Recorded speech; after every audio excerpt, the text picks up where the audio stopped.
Hello बच्चों, तो आप प्रश्न को देखते हैं। निम्नलिखित प्रत्येक समीकरण निकाय में ज्ञात कीजिए कि निकाय का अद्वितीय हल या कोई हल नहीं या अपरिमित रूप से अनेक हल हैं।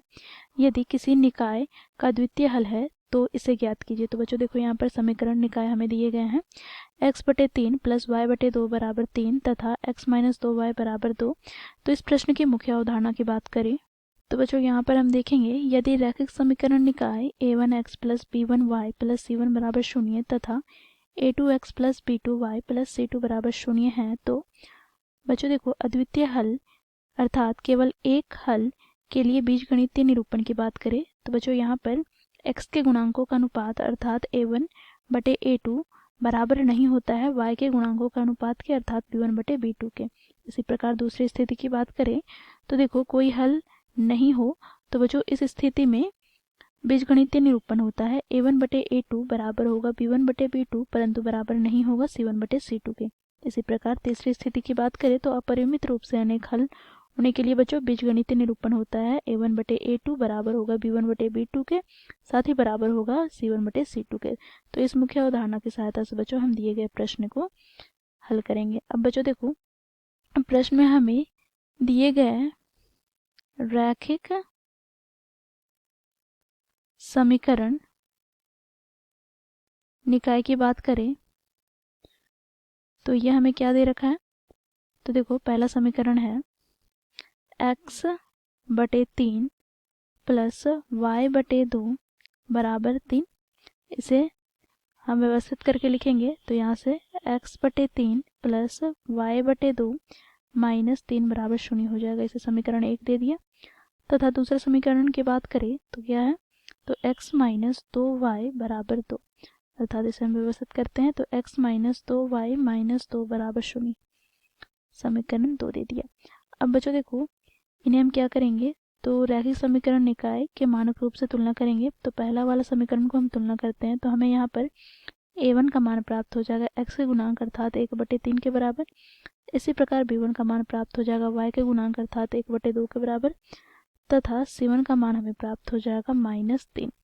इसी प्रकार बच्चों दूसरा समीकरण को हम तुलना करेंगे तो a2 का मान हमें प्राप्त हो जाएगा x का गुणांक अर्थात 1 के बराबर, b2 का मान प्राप्त हो जाएगा y का गुणांक अर्थात -2 के बराबर तथा c2 का मान हमें प्राप्त हो जाएगा -2।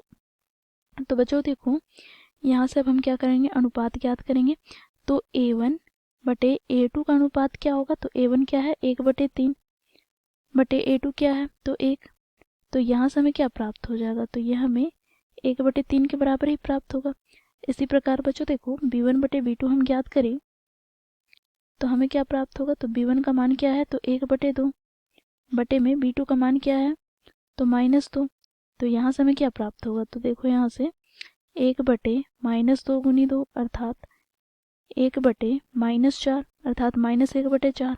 ठीक है, तो यहाँ से हम देखेंगे तो a1/a2 अर्थात a1 तथा a2 का अनुपात हमें प्राप्त हो गया 1/3 परंतु बच्चों b1/b2 का मान अर्थात अनुपात हमें प्राप्त हो गया -1/4। तो देखेंगे यहाँ पर तो a1/a2 का अनुपात b1 तथा b2 के अनुपात के बराबर नहीं है। तो यहाँ से हम लोगों ने मुख्य अवधारणा में क्या देखा है, जब कि बीजगणितीय निरूपण इस प्रकार हो अर्थात x के गुणांक का अनुपात तथा y के गुणांक का अनुपात बराबर ना हो तो इस स्थिति में बच्चों रैखिक समीकरण निकाय के अद्वितीय हल हमें प्राप्त होते हैं। तो यहाँ से हम लिखेंगे, दिए गए रैखिक समीकरण निकाय का अद्वितीय हल है। अब बच्चों देखो, प्रश्न में बोला गया है यदि अद्वितीय हल हो तो हमें उस हल को ज्ञात करना है। तो बच्चों देखो, यहाँ पर हम समीकरण 1 से हम क्या लिख सकते हैं, तो बच्चों देखो x/3 + y/2 बराबर क्या हो जाएगा, तो -n को बराबर के बाईं ओर ले आएंगे तो हमें प्राप्त हो जाएगा +3। ठीक है बच्चों, यहाँ पर हम लघुत्तम लेंगे, 3 और 2 का लघुत्तम हमें 6 प्राप्त हो जाएगा। तो यहाँ से हमें प्राप्त हो जाएगा 2 गुनी x प्लस यहाँ पर 3 गुनी y = 3। तो यहाँ से हमें प्राप्त हो गया बच्चों, देखो 2 गुनी एक्स प्लस 3y बराबर 6 तिया 18। इसे समीकरण 3 दे दिया। ठीक है, अब इसी प्रकार बच्चों देखो समीकरण 2 से हम इसे व्यवस्थित करेंगे।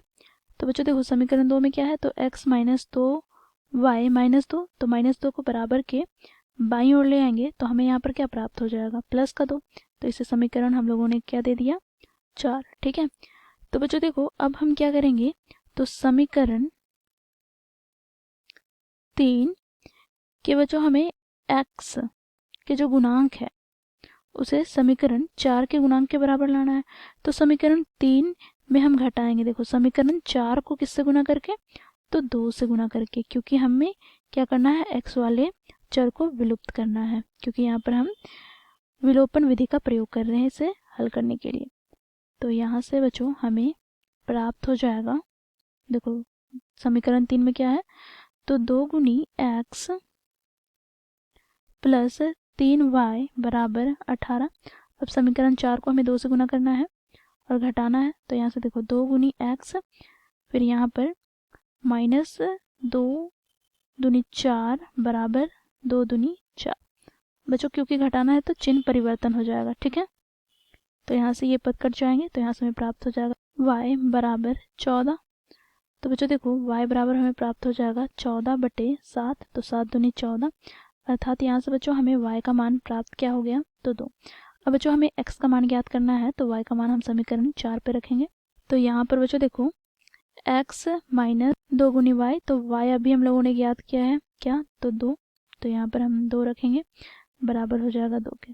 तो यहाँ से बच्चों देखो x माइनस 2 दूनी 4 बराबर 2, तो यहाँ से हमें प्राप्त हो जाएगा x बराबर 2 प्लस 4, तो यहाँ से हमें x का मान प्राप्त हो गया क्या, तो 6। तो यहाँ पर हम लिखेंगे अतः x बराबर 6 तथा y बराबर 2 दिए गए समीकरण निकाय का एक अद्वितीय हल है। तो दिए गए प्रश्न को बच्चों इस प्रकार हम लोगों ने मुख्य अवधारणा की सहायता से हल किया। आशा करती हूँ आप लोगों को यह प्रश्न समझ में आया होगा। धन्यवाद।